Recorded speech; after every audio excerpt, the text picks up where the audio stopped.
भारताच्या इशाऱ्यानंतर पाकिस्तानची झोप उडाली। मध्यरात्री 2:30 वाजता पाकिस्तानी मंत्र्यांची पत्रकार परिषद। भारत हल्ला करण्याची पाकिस्तानी मंत्र्यांना भीती।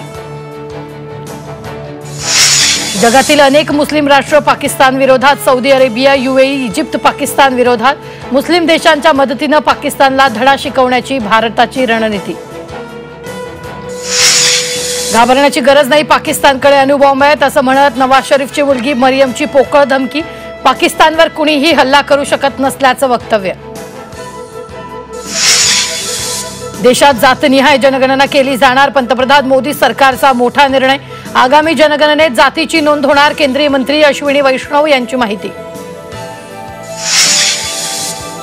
नांदेडच्या हिमायतनगरमध्ये तीव्र पाणी टंचाई, पाण्यासाठी महिलांचा नगरपंचायतीवर हंडा मोर्चा। नगरपंचायतीचं पाणी टंचाईकडे दुर्लक्ष। पाटबंधारे विभागात नियोजनाचा अभाव, परभणीतील 900 हेक्टर शेती पाण्याअभावी करपली।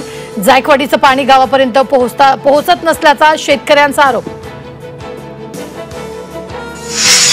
राज्यात 3 दिवस उष्णतेच्या लाटेचा इशारा, तापमान 2 अंशांनी वाढण्याची शक्यता। विदर्भ मराठवाड्यात पारा 45 अंशापर्यंत जाण्याचा अंदाज।